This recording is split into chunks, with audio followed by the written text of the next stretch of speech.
monitor driving behavior, but were pretty lax at addressing violations. As a result, we were having over 300 violations per day, and that's overspeeding, harsh braking, harsh acceleration, freewheeling. We tried to address that by providing incentives for drivers to behave. That worked to a degree, but we still were confronted with a number of drivers who violated the rules of the road even though they were incentivized not to. Then we got even more serious and started to impose penalties, and that seemed to work the best. We still have violations, but we now are down to less than 20 a day, and a lot of those are a result of technical problems, not driver behavior. Not surprisingly, we also found that most of the problems follow the 80-20 principle. 80% of the problems are caused by 20% of the drivers. Therefore, we spend a lot more time devoting our attention to those 20%. Now, if driving management helps you be safe, journey management helps you be more productive and to make money. At Roy, we use the expression, keep the wheels moving, because if our truck's wheels don't move, we don't make any money. So journey management objective is simply to maximize our turnaround of our vehicles within the policy constraints, within our driving policy constraints. But it also has other benefits. It assists us in fatigue management, ensuring that our planned journeys have planned stops, as well as the maximum driving time of 10 hours. It also assists us in route compliance.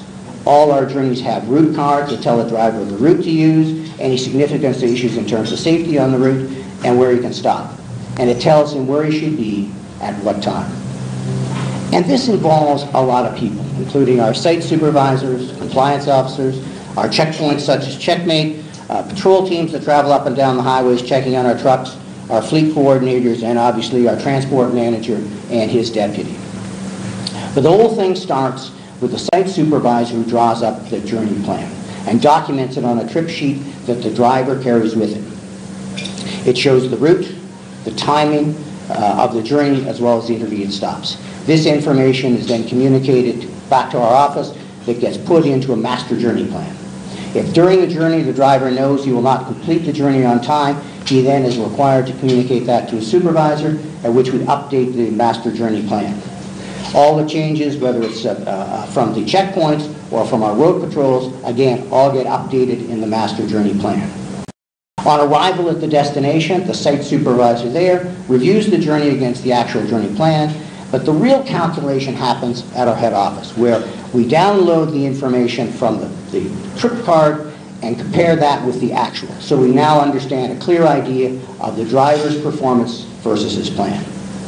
As with driver behavior, there is also consequences for failure to meet journey plan. And these are both positive and negative. All our drivers have delivery objectives. They are paid a bonus if they meet their targets, but not if they violate the driving rules.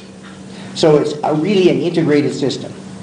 This is still a work in progress. We're still working. We may be a 5-star, but we still have lots more to go and learn. Okay? And this tight journey management process has increased our productivity significantly. But managing driver behavior, whether it is driving behavior or journey management, you have to have the data. But the key is, in fact, is to take the data, analyze it, and more importantly, take action. We have a WhatsApp group for our drivers where we broadcast all the driving violations on almost a real-time basis. So the driver that overspeeds will get the message from our compliance officer about his violation the same time it happens.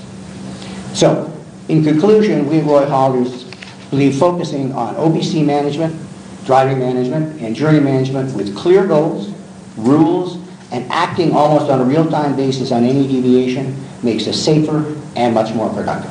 Asante ni sana. Thank you so much, Bob. A big clap for Bob.